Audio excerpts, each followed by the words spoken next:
Cet épisode présente les rites d'entrée en célébration qui débutent la messe et se terminent avec le mot d'accueil du prêtre. En voici d'abord un résumé.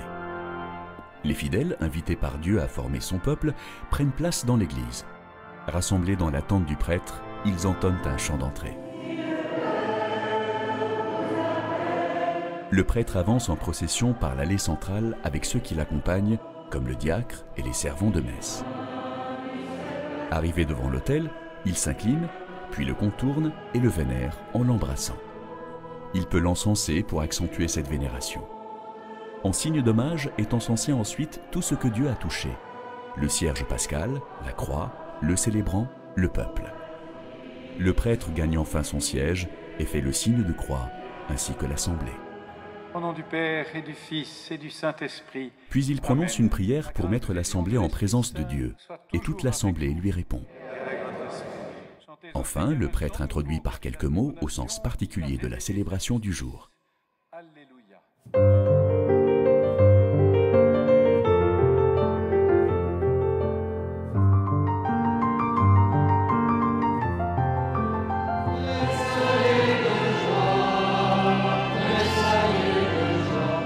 Les chants, présents dans la liturgie depuis les temps bibliques, ont plus qu'une fonction ornementale. Ils font partie de l'action liturgique elle-même. Le chant d'entrée a pour but d'ouvrir la célébration, d'unir les fidèles rassemblés, de les introduire dans l'esprit de la messe du jour et d'accompagner la procession du prêtre qui remonte jusqu'à l'autel. Ce chant se fait debout, car à l'exception de certains moments de la messe, où l'assemblée est assise ou à genoux, elle se tient debout, symbole de la résurrection du Christ.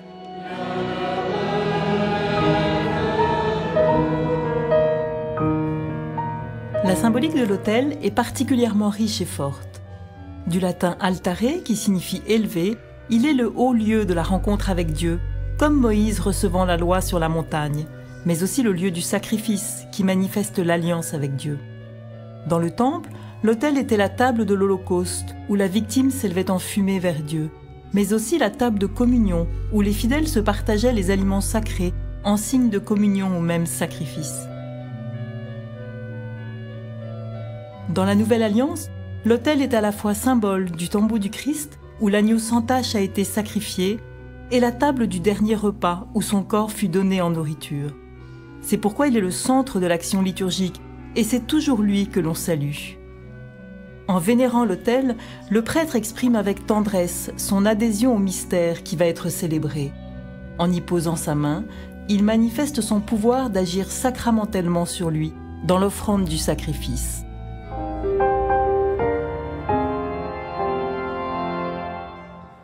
Au nom du Père et du Fils et du Saint-Esprit. La prière chrétienne commence toujours par le signe de la croix du Christ et l'invocation trinitaire, qui rappelle le baptême et exprime la foi chrétienne. Puis le prêtre, debout à son siège, salue les fidèles. La grâce de Jésus-Christ notre Seigneur, l'amour de Dieu le Père et la communion de l'Esprit Saint soient toujours avec vous. Et avec votre esprit. Cette formule fait écho à la promesse que Dieu fait à son peuple d'être toujours avec lui, et en particulier avec ceux qui reçoivent une mission, comme Moïse, David ou Marie, ainsi salués par l'ange. Le geste et les paroles du prêtre signifient et opèrent le don de la présence divine. La réponse de l'assemblée exprime son acte de foi dans la capacité du prêtre que son ordination habilite à mettre le peuple en communication avec Dieu.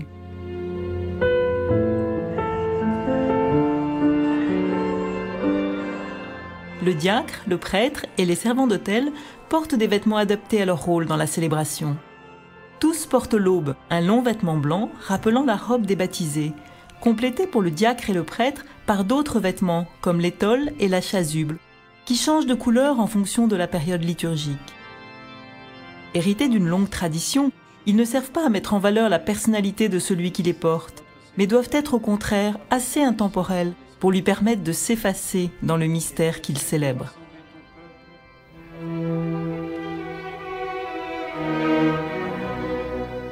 En quelques gestes et paroles, du chant d'entrée au premier dialogue avec le peuple, se révèle la nature de la liturgie.